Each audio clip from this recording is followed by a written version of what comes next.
Boa noite, Cleviane.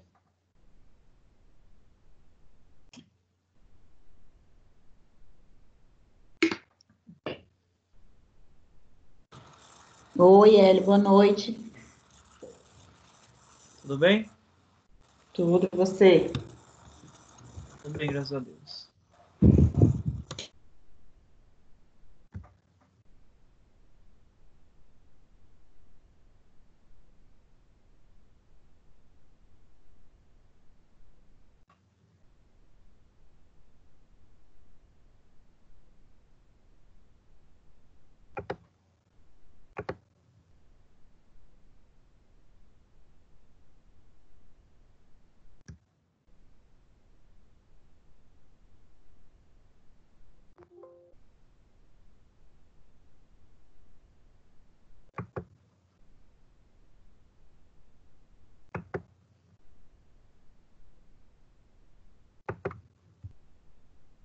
Vamos esperar um pouquinho aí o pessoal entrar e aí a gente inicia, tá bom?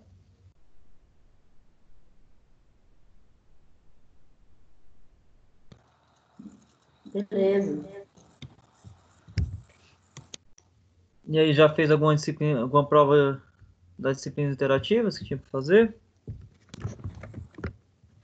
Não, ainda não. Na verdade, eu vou buscar a sua e do Maridiel. Do Maridiel, quando terminar a sua aula, eu pretendo fazer. E amanhã eu faço a sua. Ah, entendi. Ele falou que era para vocês fazerem hoje, foi?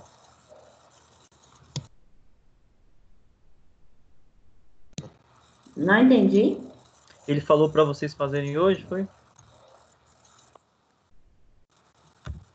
Nossa, cortou. Minha internet não tava essa coisa. Repete aí, vê se eu consigo entender. É, o Magdiel falou para vocês fazerem hoje a prova dele? Ah, não, na verdade, teve gente até que já fez. Ah, entendi. Tranquilo, então.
Boa noite, Délia.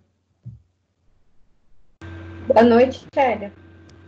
Tudo bem? Tudo tranquilo? Tudo, graças a Deus, tudo tranquilo. Ah, que bom. Estou aguardando o pessoal entrar aí para a gente iniciar, tá? Tá bom.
Hélio, você não postou mais nenhum Faça Valer a Pena, não, né? O último que eu postei foi do 4.2, foi isso ou não? Acho que foi. Tá faltando 4.3 e 4.4. É. Aí provavelmente eu só devo postar o 4.3, que é o da aula de hoje, entendeu? Tá bom.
Eu só acho que podemos iniciar aí, né? O pessoal não entrou até agora, mas senão a gente não consegue fechar aí, né?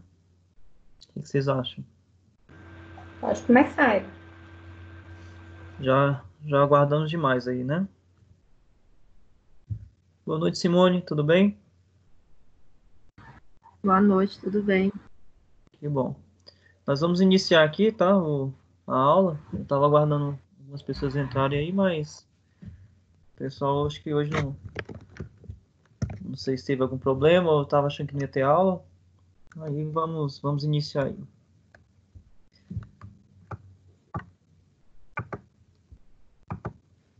Pessoal, então, boa noite aí para todos, né? E aí, Felipe? Achou que não ia ter aula, cara?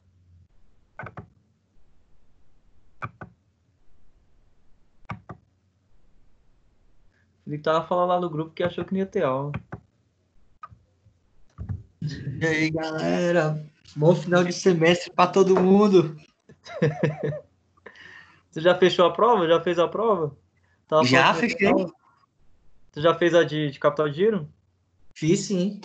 E aí, tava tranquilo? Como é que tava? Ué, para quem sabe o conteúdo, tá.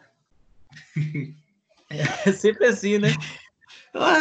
Não, mas tem umas provas que mesmo se a pessoa souber é complicado, mas ela tá tranquila, tá tranquila. Só pergunta mesmo assim, algumas coisas tem que fazer uma decorar, né? Tipo assim, as siglas e tal, mas do mais era tranquilo. Mas ficou dentro do que a gente estudou, Felipe? Sim, ficou 100% dentro. Ah, essa aqui é a minha preocupação, né? Porque, tipo assim, vai que eu tô dando aqui uma coisa e, tipo, chega lá na hora da prova... Não, ficou dentro, ficou dentro. Tem umas lá que é mais peguinho do que cálculo, assim. Tem uma lá, por exemplo, que dá 4 informações, mas, tipo assim, dá 4 informações para pedir o capital circulante de giro. É, o CCG, né, se eu não me engano. Aí, tipo, nas informações você só tem que identificar o que que é, porque eles mesmo te dão a fórmula. É bem tranquilo a prova. Pelo menos a minha foi, né? Ah, então tá bom, graças a Deus, então. Então vamos fechar, então, aí a nossa última aula aí, que é a sessão 4.3 aí, né? Eu tinha combinado para vocês. Aí quem não fez ainda, pessoal, já aproveita e já faz a prova. Né? O Felipe já foi nossa cobaia aí, né, Felipe? Ah, por aí. Pessoal, então, boa noite para todos aí. Vocês estão vendo aí o slide? Tá vendo? Sim. Bem, hoje a gente vai falar um pouquinho sobre avaliação de risco de crédito, né? E aí, vocês teriam uma ideia de que seria isso? O que é um risco de crédito?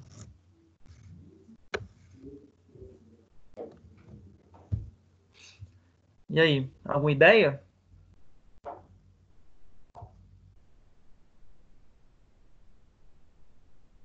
Eu também tenho que participar da aula ou eu só posso só assistir?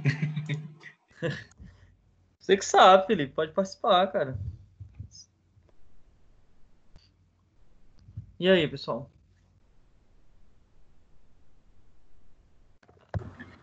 Quando se pega um crédito, um dinheiro emprestado e não consegue se honrar o compromisso, a obrigação de um empréstimo. A gente aqui vai pensar, Simone, no seguinte sentido. Quando a empresa, né, ela dá crédito ali para os seus clientes, né? O que significa ela, né, conceder um crédito para os seus clientes? Como é que seria isso? Dá um prazo maior para um pagamento de alguma dívida. Sim. Então, por exemplo, quando você vende ali algum determinado produto, né? E aí você vendeu esse produto a prazo, né? Ou seja, você concedeu crédito ali para os seus clientes. E quando a gente concede esse crédito, né, a gente tem riscos aí, né? Um dos riscos aí, por exemplo, seria a inadimplência, né? Certo? As pessoas podem não pagar, né, o que elas compraram, tá certo? E aí a gente vai aprender a avaliar um pouco, né, dessa questão desse risco aí. Ficou claro? Sim. Então vamos lá, avaliação de risco de crédito. Então, coloca aqui uma perguntinha para a gente, né? Você sabia que a definição de uma política de crédito é parte importante da administração de recursos de curto prazo? ou seja, da gestão de capital de giro. Então, dependendo, né, da política de crédito que a gente adota, né, ela vai influenciar ali, pessoal, na nossa gestão do nosso capital de giro, que é aquelas contas, né, que a gente classificou aí como nosso caixa, os nossos estoques e as nossas contas a receber.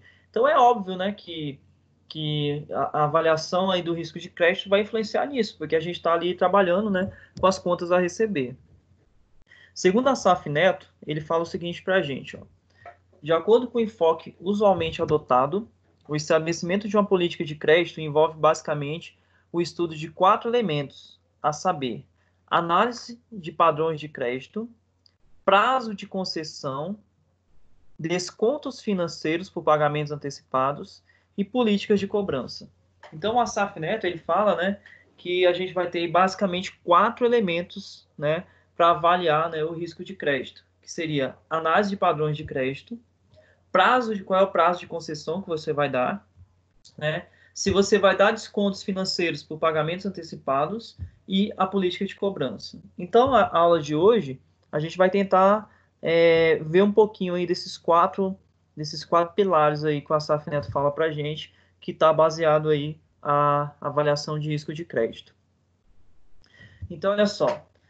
Você é capaz de apontar como a política de crédito interfere no ciclo operacional da empresa? Então, vocês saberiam aí dizer como é que isso pode interferir aí no ciclo operacional? E aí, vocês têm alguma ideia? Vocês sabem dizer por que isso é verídico, ou seja, por que isso interfere no ciclo operacional? Bom, a empresa vai precisar de mais capital de giro e assim ela vai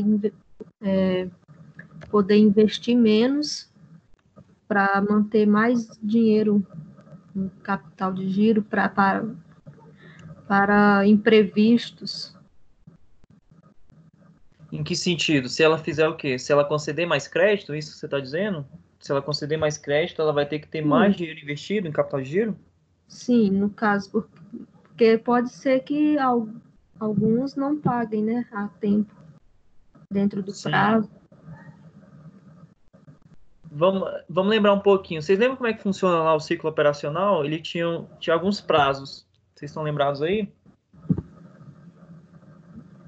Tinha até uma figurinha. Tinha um prazo médio de quê? Prazo médio de venda, prazo médio de estocagem, prazo médio de compra. E aí, quando a gente juntava tudo isso, a gente tinha um ciclo operacional, né?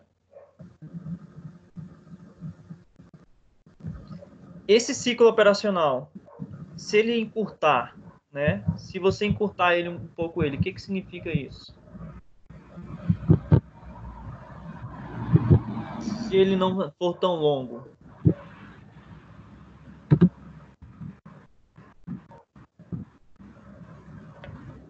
E aí, pessoal?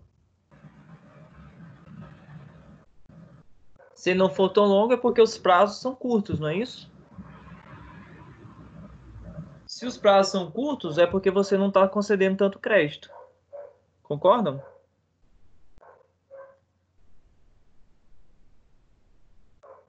Sim ou não? O que vocês acham? Sim. Sim!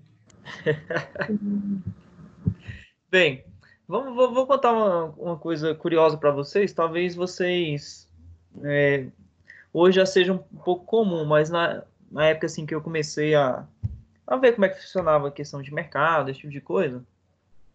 Você ia numa loja, por exemplo, imagina uma loja dessas aí, Casa Bahia, Ponto Frio, sei lá, Novo Mundo, essas lojas aí, né, de eletro, móveis, né? Alguém lembra aí que de primeiro você ia nessas lojas e essas lojas, elas não tinham um financiamento próprio? Quem lembra disso daí? Sou tão velho assim não, viu? Sim, a maioria era pela Losango, você não fazia direto com eles.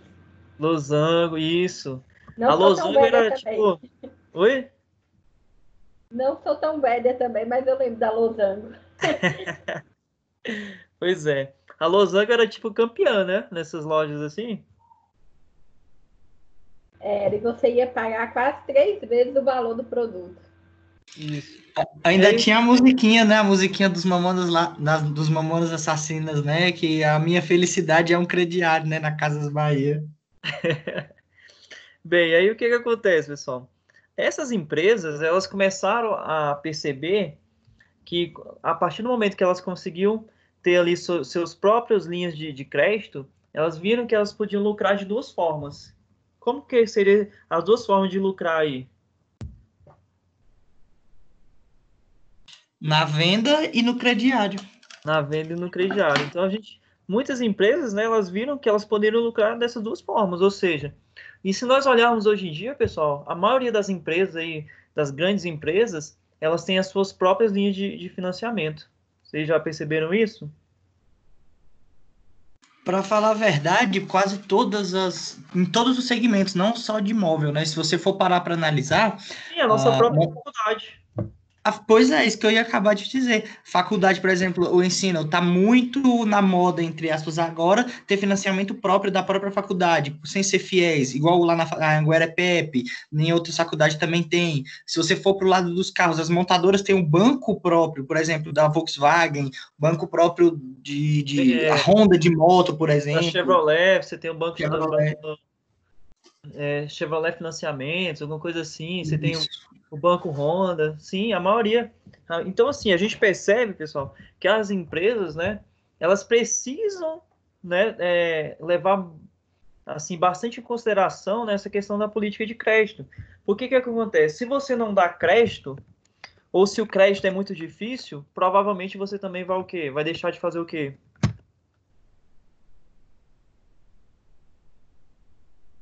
Se o crédito for muito difícil, você vai deixar de fazer o quê? De vender.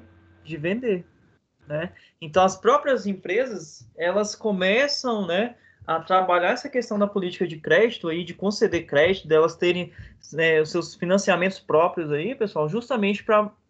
Porque isso interfere muito ali no ciclo operacional da empresa, né? Se você não tiver ali uma forma de você financiar, né, as suas vendas, cara, é muito difícil, né? Hoje em dia a gente sabe que, na maioria das vezes, as pessoas adquirem as coisas, né, a longo prazo, né? É muito difícil as pessoas juntarem o dinheiro, né, para poder comprar à vista.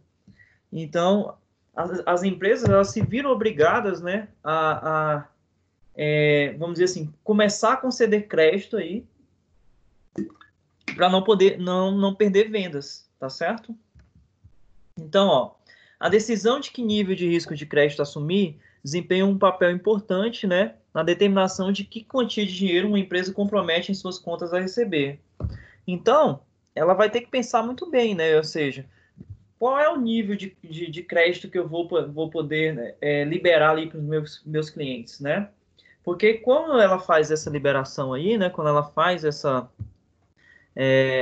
ela cede, né, esse crédito aí para os clientes, né? Ela tem que ter uma contrapartida nisso, ou seja, ela tem que ter um capital de giro ali alto, né? Para poder financiar essas contas a receber. Apesar de uma política restritiva poder resultar em um volume de vendas menor, a empresa terá um menor investimento em contas a receber.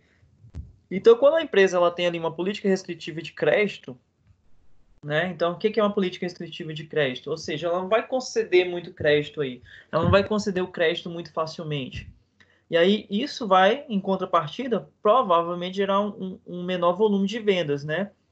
E aí, ela não vai precisar ter um investimento tão grande aí nas contas a receber.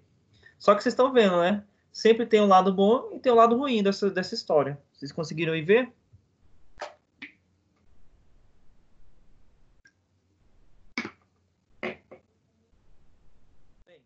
E, ao contrário, né, uma política menos seletiva aí, ela vai produzir um volume de vendas grande, né? Se você tem ali o crédito está fácil, né? O que vai acontecer? Teoricamente, você vai aumentar as suas vendas, né?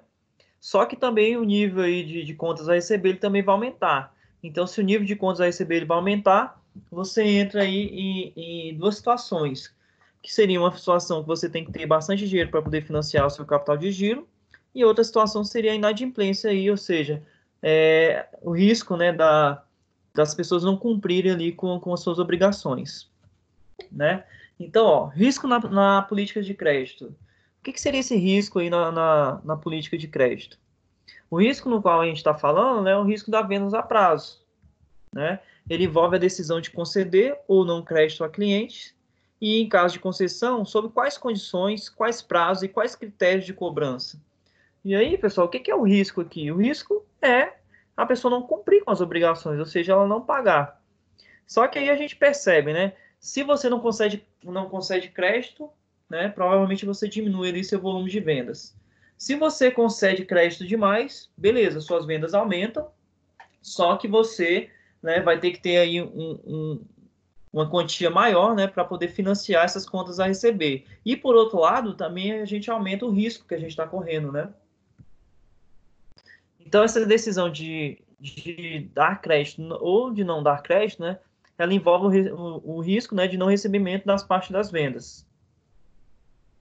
E vamos aprender agora como analisar esses riscos, né? Então, ó, na análise de risco são levados em conta diversos critérios e métodos. O enfoque tradicional, conhecido como os 5 Cs do crédito, foi proposto, né, por Brian e Weston, e o Asaf Neto ele mostra para a gente o que ele leva em consideração esses 5 Cs. Bem, os 5 Cs, o primeiro é caráter. Aí a gente vai entender, né, o que tem a ver aí o caráter na análise de risco. O que vocês acham que seria o caráter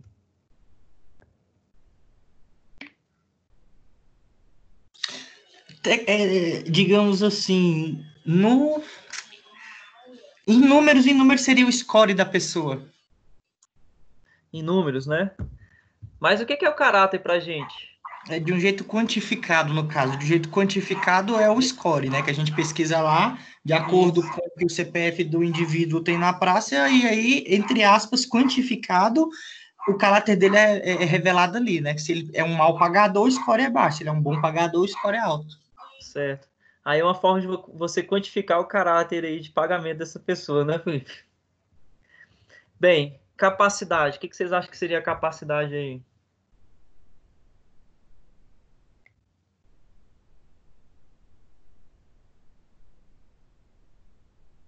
A pessoa pode até ter caráter, mas será que ela tem capacidade de pagamento? A capacidade é a renda dela, quanto que ela ganha, se ela tem capacidade para honrar a dívida dela. Sim, porque às vezes a gente pode até ter vontade, né, ah, não, eu sou uma pessoa que tem um bom caráter e tal, não sei o quê, mas aí eu vou fazer um empréstimo de 2 milhões de reais? E aí, será que eu tenho capacidade para cumprir com esse compromisso? Né? Então, o administrador, pessoal, ele tem que levar em consideração isso. E pode ser, ah, beleza, a pessoa tem um score alto, né? Igual o Felipe colocou aí. Mas será que só esse score ele garante alguma coisa, Felipe? O que você acha? Será que ele, por si só, ele garante isso? Até determinado valor, talvez sim. Acima de determinado valor, aí precisa de outras variáveis, né? Pois é. Então, é por isso que eu tenho que analisar o caráter, a capacidade, capital, garantias. Esse garantias, pessoal, apesar de ser com G, né? Ele vem lá do termo em inglês que é colateral, tá? Que significaria garantias e condições. Então, vamos ver aqui, ó, né? A descrição aí de cada um dos 5 Cs aí, ó. Então, primeiro, como o próprio Felipe colocou aí pra gente, o caráter, né? Ele é o histórico de cumprimento de obrigações pelo solicitante. Então, quando o Felipe colocou aí pra gente que você olha lá o score, né? Se o score for bom, né, Felipe? Significa que ele é um bom pagador. E aí, como é que é obtido esse score aí? Ele é obtido através do histórico de cumprimento das obrigações. Ou seja, se a pessoa ela cumpre com as obrigações, né? Ela não deixa de pagar, não deixa de cumprir as obrigações, ela vai ter um score alto, não é isso? Se ela deixa de cumprir essas obrigações, ela vai ter um score baixo, né? E aí, essa avaliação do score, né, igual o Felipe colocou, é uma forma de você quantificar isso, né?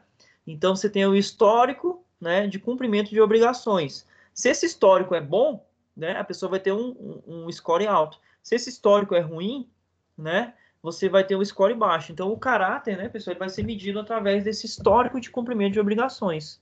Então, se a pessoa ela cumpre com as suas obrigações, né, provavelmente ela vai ter um score alto. Se ela não cumpre com as obrigações, provavelmente ela vai ter um score baixo. Entendido essa parte? Então, é justamente o que o Felipe colocou aí para a gente, tá? Vamos lá. Capacidade. Como a gente estava comentando, né? A capacidade do solicitante de honrar o crédito pedido, julgado com base na análise de demonstrações financeiras, com ênfase no fluxo de caixa disponíveis para o pagamento das dívidas. Bem, então o que acontece? A gente vai olhar ali, né? Por exemplo, imagine que eu vou vender para uma empresa, certo, Felipe? Uma transação entre duas empresas. Sim, sim, sim. Como é que eu posso, por exemplo, né, julgar a capacidade ali que aquela empresa tem de pagamento? Você fez a prova aí, você deve ter caído alguma coisa parecida aí. Você... Tem uma palavrinha de Hã? liquidez. Tá lembrado? Liquidez? Ah, sim, liquidez corrente. O que é a liquidez, Felipe? Fala aí pra gente. Liquidez é a diferença do ativo e do passivo. Para você ver se você tem dinheiro suficiente para você pagar todos os seus credores e não ficar devendo ninguém. Então, a liquidez, né, pessoal, a gente entende aí como uma capacidade de pagamento, não é isso? E aí a gente pode avaliar isso olhando, por exemplo, as demonstrações financeiras, por exemplo, olhando o balanço patrimonial. Qual é a formulazinha lá da liquidez?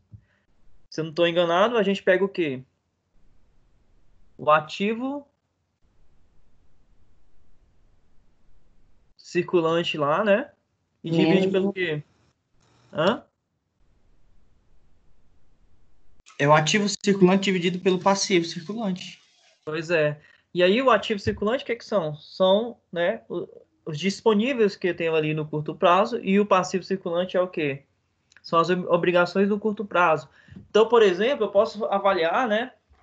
Imagine que você tem uma empresa aí, o Felipe tem uma empresa, ou a Cleudiane tem uma empresa aí, e aí eu estou querendo vender para essa empresa.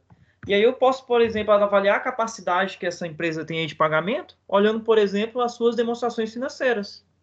Entenderam isso? Se for para um cliente, eu posso olhar, por exemplo, o que dele? Uma pessoa física, o que eu posso olhar aí na pessoa física para ver se ela vai ter provavelmente capacidade ou não de pagamento?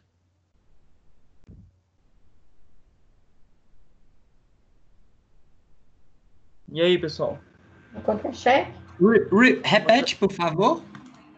Ó, quando eu estou falando aqui de pessoa jurídica, a gente pode olhar, por exemplo, as demonstrações financeiras, né? Para avaliar, por exemplo, a questão da liquidez, né? Se essa empresa tem liquidez ali para poder honrar com seus compromissos, tem capacidade, né, de honrar com seus compromissos. E no caso de uma pessoa física, o que eu posso olhar ali? Teve gente que respondeu aí. É o O contra-cheque, o lerite. contra-cheque, né? Então eu posso, por exemplo, olhar o contra-cheque da pessoa, né, para saber que se ela tem capacidade ali de honrar, né, com aquele compromisso, tá certo, pessoal? Bem, o capital, né, seria a relação entre a dívida do solicitante e o seu patrimônio líquido. Bem, imagina só o seguinte, imagina que eu vou fazer uma dívida, né, de R$1 milhão e eu só tenho 200 mil de capital. Vocês acham que isso é cabível? O que vocês acham? Se você tiver um contra-cheque de 50, 100 mil, sim, o banco aprova, facinho. Pois é. Mas vocês viram aí, ó. Mesmo que eu tenha esse contra-cheque todo aí, Felipe, pode ser que tenha muito comprometimento, né? Porque se eu recebo tudo isso, por que eu não tenho nada de patrimônio? Tá vendo como é que é estranho? É mais ou menos. Mas aí entra no gerente lá, e aí ele faz uma análise, vê seu histórico. Para você pegar um valor desse também, você tem que fazer um plano de negócio, pedir para ele ver se o plano de negócio é cabível, se é rentável, se compensa o banco investir, enfim. Isso para pessoa jurídica, no caso. Sim, eu coloquei. Eu entendo que você colocou aí, mas assim, é só para a gente ter uma. É claro que não é tão simples assim, né? Mas é só para a gente ter uma ideia, né? De como que essa relação do capital ela é importante, né? Então, você vai comparar com relação à dívida que você quer assumir com o patrimônio que você tem, tá certo? Próximo aí seria o 4, né? Que seria o colateral, ou garantia, né? o valor dos ativos que o solicitante dispõe para dar em garantia ao crédito. Quanto maior o volume dos ativos disponíveis, maior a chance de que a empresa concedente, né, recupere os fundos em caso de inadimplência do devedor. Então, nós sabemos, né, pessoal, que muitas coisas que a gente vai atrás de crédito, né, a gente precisa dar garantias, né, de que a gente vai honrar com aqueles compromissos. Por exemplo, por que não tem tanta restrição aí para a gente financiar imóvel e financiar automóvel? Por que vocês acham aí que não tem tanta restrição assim? Por que é relativamente fácil eu financiar um imóvel, desde que o imóvel esteja regularizado, tenha documentação, tenha tudo, e um automóvel? Porque esses bens ficam em garantia do financiamento. Se você não pagar... Isso, perfeito. Então, o que acontece?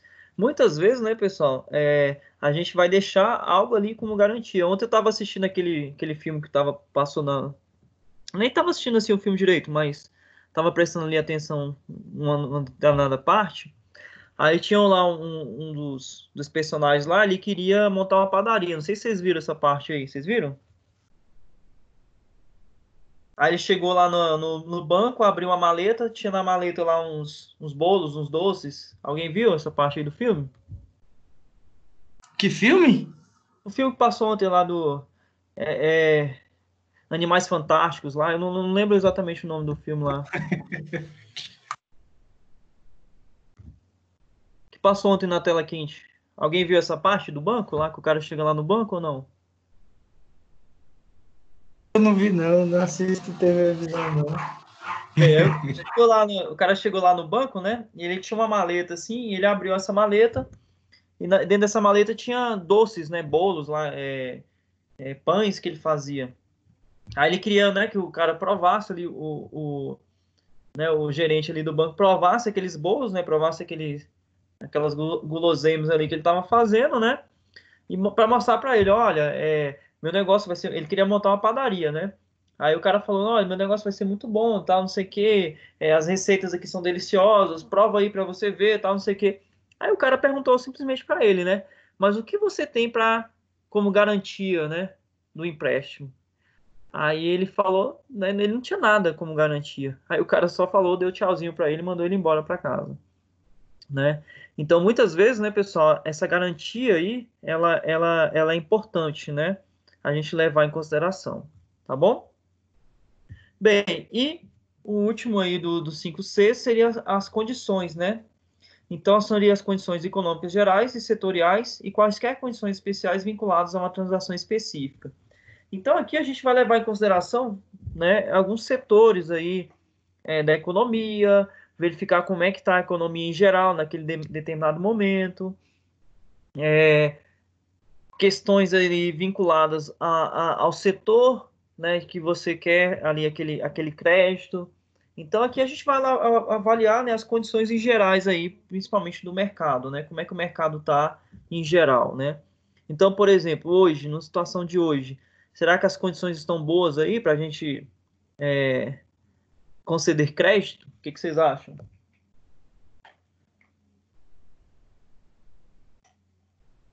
No papel era para estar, né? Pelo fato do Banco Central abaixar a taxa de juros no Brasil, era para estar mais baixo, né? Mas pelo fator Brasil, na verdade, pelo fato do Brasil ser um país com muitos devedores e tecnicamente eles jogam a média para todo o público e não individual, a gente ainda acaba pagando muita taxa de juros. Mas tecnicamente, se for para a pessoa pegar um empréstimo hoje, é de se avaliar, porque os juros, entre aspas, eram para estar menor, né? Sim. E aí a gente percebe o seguinte, né? A gente tem a questão da pandemia, né? A gente tem a questão aí política, que a gente está passando por... Então, assim, são vários fatores. Se a gente olhar, vocês acham que os riscos são baixos ou altos aí de você conceder empréstimo hoje? Conceder crédito para alguém?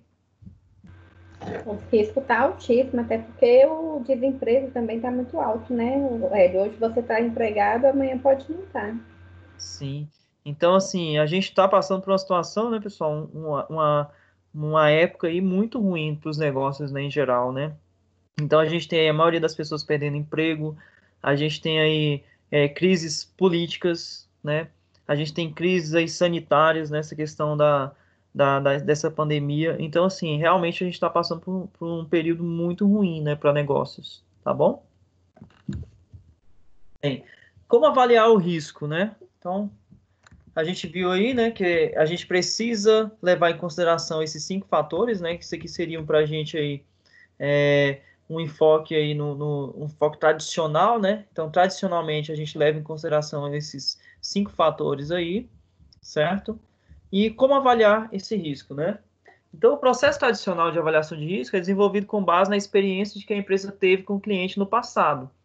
Então, do método tradicional, né? O que você vai fazer? Você vai olhar, o cara me pagou, beleza, então eu vou continuar concedendo crédito para ele. Ah, o cara não me pagou, então eu não vou conceder crédito para ele, tá? Então esse aí seria o método tradicional, ou seja, as empresas aí mais antigas, né? Se você olhar o cara da mercearia da esquina, então eu acho assim, eu cresci, por exemplo, meu pai fazendo compra em mercearia ali na rua ali onde a gente morava, não sei vocês. Hoje em dia a gente não tem mais tanto esse comércio assim, mas a gente muitas vezes ia na mercearia, comprava as coisas lá no quilo, tinha as balançazinhas lá para o cara pesar. Vocês lembram um pouco disso? Ainda tem, né? Muito merceariazinha de esquina e tal. Hoje tem mais sacolão, né? Do povo que vai na casa comprar verdura, né? E tal, do Sim. povo. Pelo menos igual aqui em Braslândia, que se eu não me engano, é a maior área rural de Brasília, que fornece, né? E tal. Aqui tem muita merceariazinha que tem mais sacolão do que mercearia, né? E Sacolão, verdura, essas pessoas, mercado elas de só verdura. trabalham aí com vendas à vista, Felipe? Ou elas trabalham também com vendas aí a prazo aí, meio que sem tantas garantias, por exemplo, sem ser em cartão de crédito, mais ali no boca a boca, como é que é? Eu vou falar para você. Aqui, eu gosto de Braslândia por causa disso. Aqui é muito tranquilo, então você ainda vê, principalmente esse povo mais antigo, com a cadernetinha ainda, anotando o nome das pessoas, anotando um negocinho. Algumas dessas merceariazinhas mais antigas e tal. Mercado grande ou com de nome de rede, você não vê isso não, né? Só cartão ou dinheiro. Mas essas merceariazinhas de esquina e tal, você ainda vê muito povo. Então, o Vai que que a lá, gente... pega e paga depois. Então, assim, eu lembro que quando eu era adolescente por aí, né, o que que acontece? Isso era muito, muito comum, né? Você ter ali aquela cadernetinha e aí a pessoa ia anotando. A pessoa, vou lá pega um pacote de arroz, anotava. Ah, pega um litro de óleo, anotava. Ah, pega uma manteiga, ia lá e anotava. Né? Principalmente porque as pessoas não tinham muito essa questão de crédito, né? Cartão de crédito, né? E a confiança era algo muito importante, né? O caráter da pessoa era algo muito importante. E aí, como é que era feito, né, a avaliação ali do risco? Era feito através de um processo tradicional. O que que acontecia? Se a pessoa ela continuava pagando, você continuava concedendo crédito. Chegava um momento que a pessoa não pagava, você começava a não mais conceder esse crédito. Ou seja, se a pessoa era um bom pagador, né, se ela cumpria ali com as obrigações, você continuava vendendo para essa pessoa. Se ela não pagasse, você parava de vender, né? Aí, isso hoje em dia, né, pessoal, não é tão comum, né? Igual o Felipe colocou aí, que lá em Brasilândia isso não tem, em alguns locais, alguns comércios, isso não existe. Mas se a gente olhar em cidades grandes, isso é, tipo, coisa, vamos dizer assim, impensável, né? Ok? O administrador, ele pode também colher informações e indicadores fora da empresa, ou seja, informações com o próprio consumidor e com o mercado, para subsidiar a sua decisão. Então, como o Felipe tinha colocado ali antes, por exemplo, a gente pode pegar indicadores aí fora da empresa, por exemplo, o score, né, verificar através ali de SPC, Serasa, né, verificar como é que é aquela pessoa ali, como é que é o histórico de pagamento daquela pessoa, né? Na prática, um cliente antigo e com bom histórico, ele terá seu crédito aprovado imediatamente, sem maiores análises. Um novo cliente tem que passar por um processo mais rigoroso de análise. Então, nesse método tradicional, né, um cliente que tem um bom histórico de pagamento, né, ele tem o pedido dele praticamente aprovado imediatamente, né, e um novo cliente ele vai ter que passar por um processo mais rigoroso de análise, tá? Então, esse aí seria o processo tradicional, né? No processo tradicional, as principais fontes de informação para a avaliação do risco são Então, primeiro aí, avaliação retrospectiva das demonstrações contábeis. Se for uma pessoa jurídica, ou seja, você vai lá avaliar ali o balanço patrimonial, a DRE dele, né?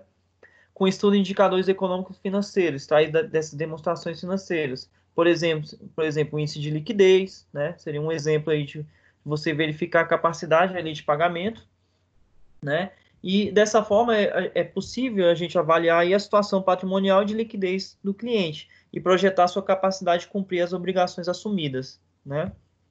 O segundo ponto aí seria informações de empresas prestadoras de serviços e assessoria a decisões de crédito, por exemplo, Serasa e SPC, né, que seria o serviço de proteção ao crédito aí. Tá? Então, a gente pode avaliar a retrospectiva ali, avaliar as demonstrações financeiras daquela empresa. A gente também pode, né, por exemplo, pesquisar aí, né, com prestadores de serviços relacionados aí ao crédito, né? E o terceiro seria outras fontes de pesquisa, como informações setoriais, publicações da imprensa e por aí vai. Então, esse aí seria o enfoque tradicional, né? Você vai avaliar o histórico, né? O histórico, pode avaliar ali empresas prestadoras de assessoria e de decisões de crédito, e por último, outras pesquisas e outras informações ou publicações da imprensa ali sobre pessoas, né? Se for pessoa física ou né, pessoas jurídicas aí. Como é que seria o enfoque menos tradicional, né? Ou seja, agora algo mais, vamos dizer assim, profissional aí, né? Então, o enfoque menos tradicional, né, ele cada vez mais ele é utilizado, né, na introdução de modelos quantitativos, né, sendo usado nas decisões de concessão de crédito. Ou seja, pessoal, aqui entra um pouco que o Felipe colocou ali para a gente, que ele vai avaliar mais ou menos todo mundo de uma mesma forma, ou seja, ele não vai avaliar a pessoa muito individualmente, ele vai avaliar mais, né, as estatísticas, né, como é que está o mercado, como é que estão aí os dados, né, que foram obtidos aí através de coleta e estatísticas, né. Então, esses modelos, eles usam ferramentas estatísticas, como estatística descritiva, análise discriminante e árvore de decisão. No processo de avaliar o risco, né, a empresa deve determinar quais são seus padrões de créditos. Então, o que acontece? Ela tem ali as estatísticas, né, e ela vai determinar para ela qual é o padrão, ou seja, o que ela vai seguir. Né? Ela vai seguir uma linha mais restritiva, ela vai seguir uma linha menos restritiva, né? Ela que vai decidir isso. Então, isso quer dizer, né, que a empresa ela vai definir quais requisitos o cliente deve atender, né, para que a empresa conceda o crédito. Essa empresa, né, ela pode, dessa forma, definir diferentes requisitos para diferentes categorias de risco, de acordo com a probabilidade de perdas pelo não recebimento de vendas a prazo. Então, o que acontece? Ela vai avaliar, né, ela vai definir o seguinte. Eu falei aqui para você que ela precisa definir quais são os requisitos que o cliente deve ter para poder atender a concessão de crédito. E aí, ela vai fazer o seguinte, ela vai pegar e vai determinar avaliar de forma diferente cada tipo de cliente, ou seja, ela vai estar disposta a correr determinado tipo de risco, né, em função de cada tipo de cliente. Então, ela pode fazer aí uma personalização aí, né, da forma como que ela vai definir os requisitos, ou seja, para cada tipo de cliente ela pode definir ali quais são os requisitos que aquele cliente tem que assumir, né, tem que preencher para poder ela conceder o crédito. O próximo passo aí que a gente precisa avaliar, né, seria o prazo de concessão de crédito.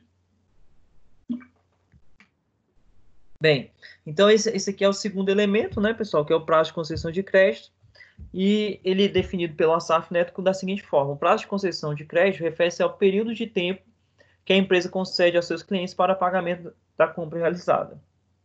Geralmente, a gente, né, deixa aí 30, 60, 90 dias, né? Então, esse prazo, geralmente, ele é contado em dias, levando em consideração o mês comercial. Então, você tem aí as compras para 30, 60, 90 e assim por diante, tá bom? Isso aí vocês são muito, vamos dizer assim, já são craques disso, né? Estão muito acostumados a ver tudo isso, né? Esses prazos aí. Não existe um prazo de concessão padrão para todas as empresas, né? Mas em alguns setores, a prática da concorrência acaba fazendo com que as empresas adotem prazos muito parecidos, se não iguais. Então, não existe um prazo padrão, né? A gente falar que, toda vez que você for comprar determinado produto, você tem que ter pelo menos 30 dias para poder pagar, ou tem que ter 60, ou tem que ter 90. Só que determinados setores, né, faz com que a gente tenha ali uma prática recorrente, né? Ou seja, a maioria das empresas dá um determinado prazo. Então, você se vê obrigado a seguir esse padrão. Vocês conhecem algum tipo de situação assim, e na prática, aí, que vocês trabalham em empresa, esse tipo de coisa? E aí, vocês conhecem alguma linha de crédito que segue mais ou menos um padrão, porque a concorrência faz isso? Cadê o Hélio? O Hélio tá aí?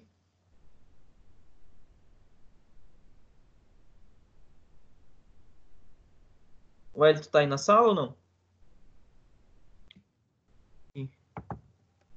Não. Tá, não. Ah, não. Só tá Você, Célia, Claudiano, Délia, Pedro e Simone. você trabalha com... Você tá trabalhando lá no Atacadão ainda, Felipe, ou não? Naquele negócio... Era no Atacadão que você trabalhava? Era? Ou Não, não? você tá confundindo. Não, eu Tá. trabalhava com licitação. Licitação, né? Era. Pois é, eu ia perguntar pro Wellington, né? Se lá na questão lá dos filtros, né? Que ele vende ali, geralmente, como é que funciona? Se ele adota em uma prática de um prazo de concessão de crédito, né? Porque os seus concorrentes adotam um prazo parecido, né? Mas isso é comum, né, pessoal? Você chega ali, a empresa tal me dá tanto tempo para eu poder pagar. A empresa B também me dá esse mesmo prazo. Aí por que você não vai me dar, né? Meio que nesse sentido, vocês entenderam?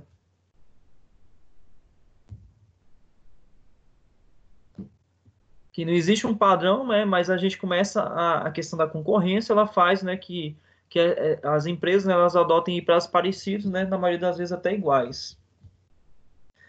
Os fatores que geralmente influenciam as empresas na definição dos prazos de concessão de crédito para seus clientes são política adotada pela concorrência, características e riscos do mercado consumidor, né, natureza do produto, desempenho da conjuntura econômica, atingimento de metas gerenciais internas da empresa e prazo de pagamento a fornecedor e etc. Então, a empresa, né, quando ela vai conceder o prazo ali de concessão de crédito, ela precisa avaliar todos esses fatores, tá certo? Que seria a política adotada pela concorrência, né? Se a concorrência adota uma política de crédito aí de 60 dias, cara, eu vou adotar aqui uma política de crédito de 15 dias. Aí você vai perder venda, porque o cara vai pensar, poxa, se eu comprar na empresa X, eu tenho ali 60 dias para poder pagar. E aqui com vocês eu só tenho apenas 15 dias, né? A característica e risco de mercado, né? A gente vai avaliar, né? Tipo, como é que está o nosso mercado? Né? Ele está numa boa situação, está numa situação ruim?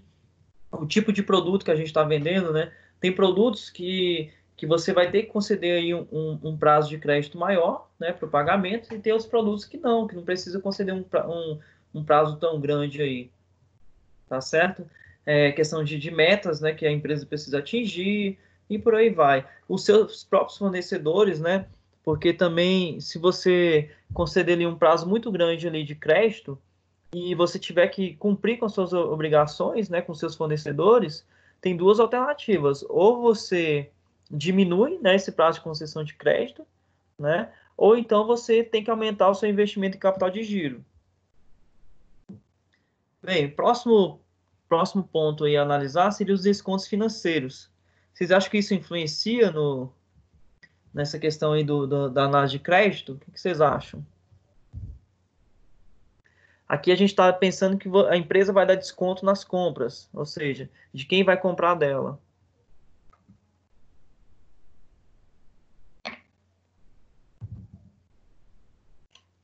Então, esses descontos financeiros, pessoal, ele seria o terceiro elemento aí que trata dessa questão da análise de risco de crédito, né? Eles seriam descontos que a gente daria, né, para pagamentos antecipados, ou seja, a pessoa paga antes, né? Então, eu vou dar um desconto para essas pessoas. Isso vai gerar uma redução no preço de venda, né? Quando esses pagamentos foram feitos à vista ou em prazos mais curtos. Então, imagina que eu falo o seguinte: eu te vendo aqui um produto por R$ 2.000 para você pagar daqui a 60 dias. Mas se você conseguir pagar à vista, eu te faço ele por 1.500, entendeu? É nesse sentido aí. Então, o que vocês acham? Vocês acham que conceder desconto é uma boa estratégia para a empresa? O que vocês acham?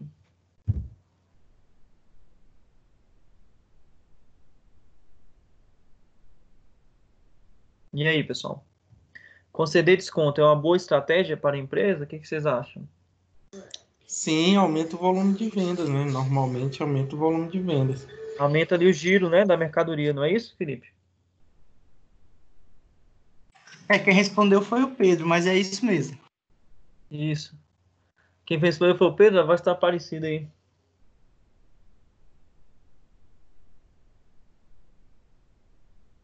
Bem, então, só que o que acontece é o seguinte, né? Muitas vezes esses descontos, né, pessoal, eles vão aumentar aí, vai girar, né, mais a mercadoria, né?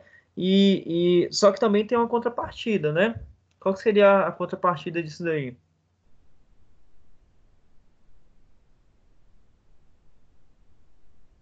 E aí, Pedro, qual seria a contrapartida, cara?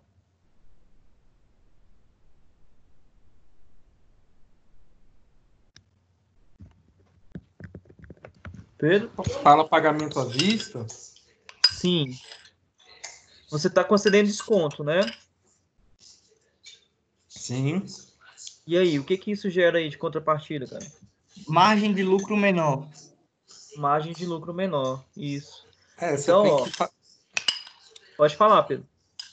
aí você vai ter que apostar no aumento de volume de vendas realmente para você ter a margem de lucro menor, mas um montante final maior.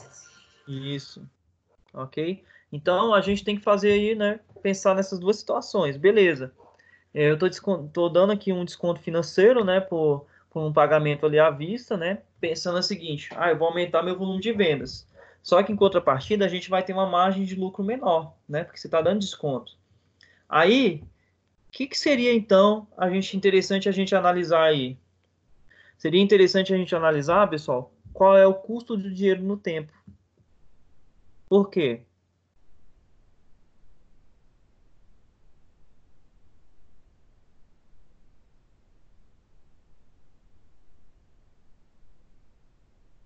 Por que é interessante eu analisar o custo do dinheiro no tempo? Porque tempo é dinheiro? Sim, mas por que nesse sentido eu preciso olhar isso? Por causa da inflação? Também. Mas vamos pensar aqui um. Pode falar, fala. Não, eu tô sorrindo. Essa aí da inflação agora você pegou, viu, o Claudine? Não, porque ele falou assim, tempo, dinheiro, aí eu lembro, foi a primeira palavra que veio à minha cabeça. Sim, tem a ver com a inflação, né? Mas se a gente imaginar aqui o seguinte, pessoal. Se eu dou desconto e as pessoas pagam mais rapidamente, eu aumento o volume de vendas. Beleza. E o que eu diminuo com isso? Eu diminuo o meu ciclo operacional, concordam? Lembra? O ciclo operacional, a gente diminui Sim, ele. melhora o fluxo de caixa. Ok. Aí o que acontece? Será que isso é interessante ou não? Isso também vai depender um pouco do quê? Quanto que custa o financiamento para mim? Pelo seguinte, ó. Que pode ser que olha a ideia. Pode ser que eu possa esperar um pouco mais para poder receber, entendeu? Aquele valor cheio, sei lá. Ao invés de receber hoje, receber daqui a 3 meses, tudo bem? Se acontecer a seguinte estratégia, se acontecer a seguinte coisa. Se o valor que eu estiver tomando dinheiro emprestado, pessoal, o custo do dinheiro que eu estiver tomando emprestado para financiar essas contas a receber, ele não for tão alto. Ou seja, eu posso investir ali em capital de giro, ou seja, eu posso tomar empréstimo ali para investir em capital de giro, tá certo? Se esse custo desse dinheiro não for tão alto, é interessante sim eu estender o prazo de recebimento. Ou seja, não compensaria eu dar desconto aqui para aumentar ali as vendas, para diminuir ali o prazo de recebimento. Então, se esse dinheiro que eu estiver tomando emprestado ali, né, para financiar o meu estoque ali, financiar minhas contas a receber, se o custo dele não for tão alto, tá certo? Talvez não seja interessante eu dar esses descontos. Então, a gente tem que avaliar se esse custo desse capital de giro está sendo alto, né? Se esse custo desse capital de giro não for tão alto assim, compensa eu esperar mais um tempinho para poder receber. Entenderam isso aí?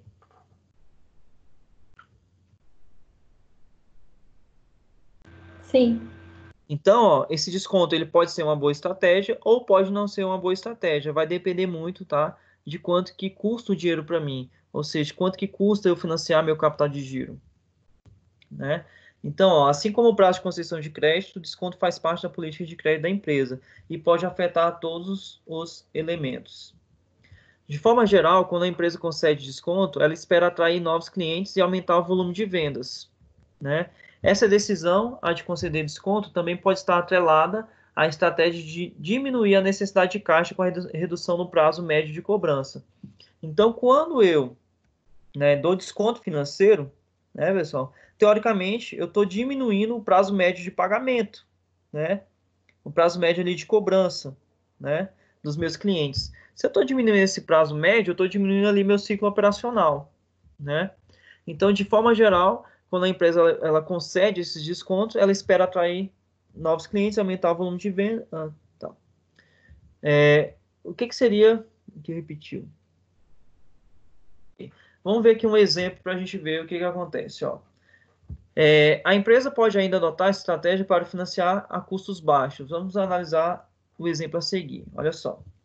Uma empresa varejista comprou 10 mil televisores para pagamento em 6 meses, a um custo de R$ 840 cada unidade. O preço normal de venda de cada TV no mercado é de 1.560. Então vamos lá, vamos pensar aqui um pouquinho. Você tem uma empresa varejista, né? Ela comprou 10 mil televisores para pagamento em 6 meses. Né? Cada televisor desse custou quanto para ela? 840. Então ela tem um prazo aí de 6 meses, né, para poder fazer esse pagamento. Aí ela coloca, né, que o preço normal de venda, né, geralmente ela vende aí cada televisor por 1.560. E aí ela vai fazer o seguinte, essa empresa ela vai adotar uma política de um prazo médio de cobrança de 6 meses, ou seja, ela vendeu hoje aqui, então geralmente ela dá aí um prazo até de 6 meses aí para poder cobrar esse valor, né? Agora vamos imaginar aqui a seguinte situação, imagina que ela vai reduzir o prazo médio de cobrança dela para 2 meses. Então vamos reduzir o prazo médio de cobrança dela para 2 meses. Só que para isso, o que acontece? Ela não vai mais vender o televisor por 1.560, concordam? Ela vai vender o televisor por um preço mais baixo. Que nesse caso aqui, ela vai vender o televisor por R$ 1.020, né? Esse valor aqui seria um valor suficiente para cobrir suas despesas diretas de vendas.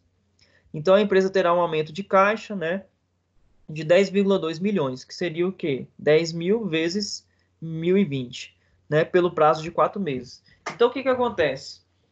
Como ela deixou de vender o televisor por 1.560 e ela vendeu o televisor ali por 1.020, só que isso, né, isso se o pagamento for feito até, né, por um prazo de 2 meses. O que vai fazer, pessoal? Ela vai conseguir ter dinheiro ali em caixa, né? Ela vai ter um aumento no valor de caixa dela ali pelo prazo de 4 meses, ok? Vai ter mais dinheiro ali no caixa pelo prazo de 4 meses. Aí, vou colocar aqui uma figurinha. Antes do desconto, ela teria o seguinte, ó. O prazo médio que ela tem para pagar, né, os seus fornecedores era de 6 meses. E o prazo médio de cobrança também é de 6 meses, ou seja, estava batendo, né? O prazo médio de cobrança, né? E o prazo médio de pagamento ao fornecedor.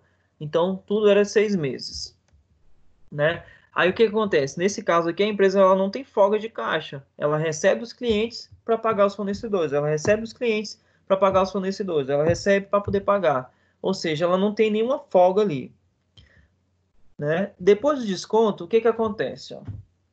Ela continua ali com prazo médio de pagamento ao fornecedor de 6 meses, certo? E o prazo médio de cobrança dela foi de 2 meses, né? E aí ela vai ter uma folga aqui, pessoal, de 4 meses, né? Então, essa empresa aqui ela agora vai ter uma folga de 4 meses, né? E ela pode usar esses recursos de 10,2 milhões para cobrir despesas urgentes, né? Se a empresa fosse fazer um empréstimo bancário, o custo seria muito maior, né, antes desse desconto. Então, se ela precisasse ali de dinheiro para cumprir ali alguma obrigação, né, o valor do custo, né, desse empréstimo ele seria muito maior. Então, nesse caso aqui, ó, a empresa ela consegue pagar ali os fornecedores, né? Desculpa, ela recebe ali o valor, né? Ela vai receber um valor um pouco mais baixo, né? Só que ela vai ter dinheiro em caixa, tá certo? Para poder cumprir com as suas obrigações ali durante os 6 meses. E caso ocorra aqui algum problema, né? De uma despesa aí que possa surgir aí, né? Nesse caso aqui, ela não precisaria tomar dinheiro emprestado para poder cumprir com essa obrigação, porque ela tem ali uma folga de caixa. Já na outra situação aqui, ó, o dinheiro dela está praticamente todo comprometido, né, com os pagamentos de fornecedores, porque ela vai pagando, ela vai recebendo e pagando, recebendo e pagando, ou seja, não tem nenhuma folga. Nessa situação aqui, ó, ela recebe, né, em 2 meses, né, então ela fica com o dinheiro ali em caixa, né, para poder utilizar esses recursos aí caso ocorram despesas urgentes e não tenha necessidade aí de tomar, né, empréstimo bancário. É claro, né, pessoal, que com isso ela diminuir também muito aqui o valor do montante, né? A margem aí, como os meninos tinham colocado aí, a margem de lucro dela aqui ela fica muito menor, tá bom?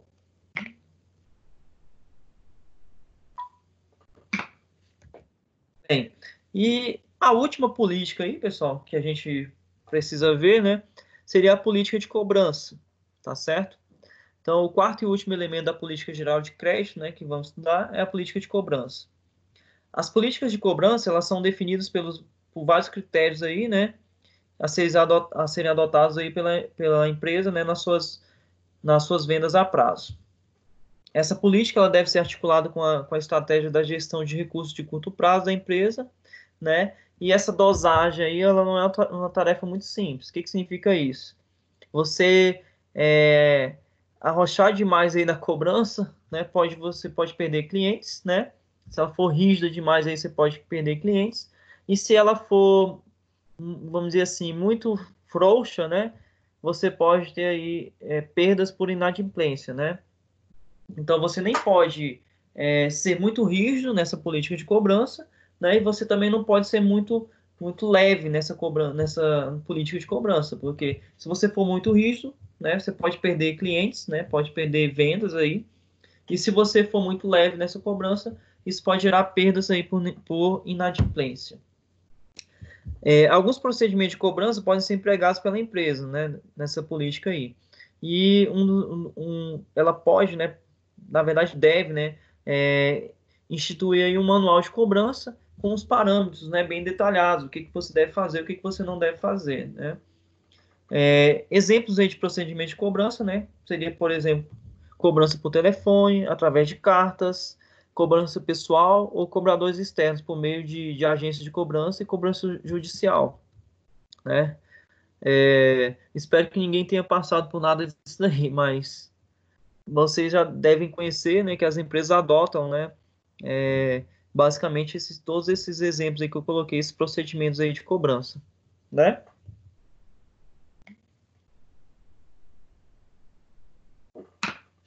Tem que tomar cuidado só com os agiotas, né? Imagina esses cobradores externos aqui forem agiotas. Aí é complicado. Bem, pessoal, então a aula de hoje aí seria isso, né? Essa política aí de crédito. Eu acho que é um assunto que vocês estão mais familiarizados aí. Eu acho que é um pouco do dia a dia de vocês, né? Não é um assunto tão técnico assim, né?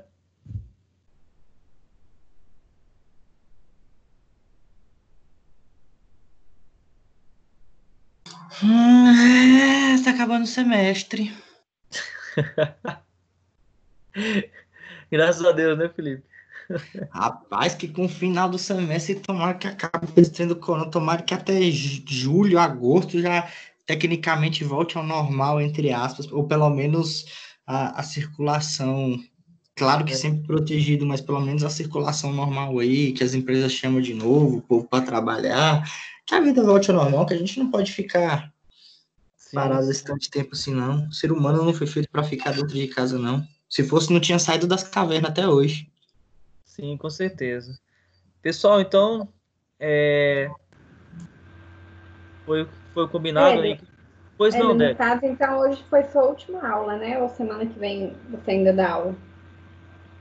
Délia, talvez eu entre aí para. Assim, não teria muito sentido eu dar mais aula para vocês, né? No sentido porque vocês têm que fazer a prova até dia 10, não é Acho isso? que A até prova? quarta-feira, dia 10. Ok. Mas, assim, a gente pode entrar, sim. Eu não sei quando é que vai ser o gabarito, mas, assim, eu posso ver se alguém não conseguir passar, esse tipo de coisa, quiser tirar a dúvida, a gente pode ver, pode marcar direitinho. Não tem problema não, tá? Ok. E semana que vem, na verdade, seria o dia das provas presenciais, não é isso? Isso. Tá, mas aí se alguém tiver algum problema, tô aqui, não tem, a gente pode ver aí. Mas teoricamente hoje seria nossa última aula mesmo, tá? Tá bom, aí você vai pular a 3.4, né? Faça valer a pena e essa vai ser sua nota. É, isso vai ser a nossa nota aí de vocês. Ou seja, eu vou colocar, vou fornecer lá o 4.3 para vocês fazerem, tá? Colocar lá o formuláriozinho para vocês responderem. Aí vocês respondendo isso, vocês garantem lá mais os outros, né, que eu coloquei, garantem os 1.500 pontos lá das atividades, tá bom? Tá bom. Aí, vocês viram se essa disciplina, eu não sei se essa disciplina é nível 1 ou nível 2, né? Se ela for nível 1, vocês precisam de no mínimo 1.500 pontos, né? E se ela for nível 2, vocês precisam de 2.500 pontos em provas, né? Eu não sei qual é o nível que ela se Felipe, enquadra. ela tava valendo quanto, Felipe? Já que você já fez. A prova vale 4.000, independente se ela é nível 1 ou nível 2. Não. O que que acontece? Não vai ter, esse semestre não tem proficiência, por causa aí dos acontecimentos.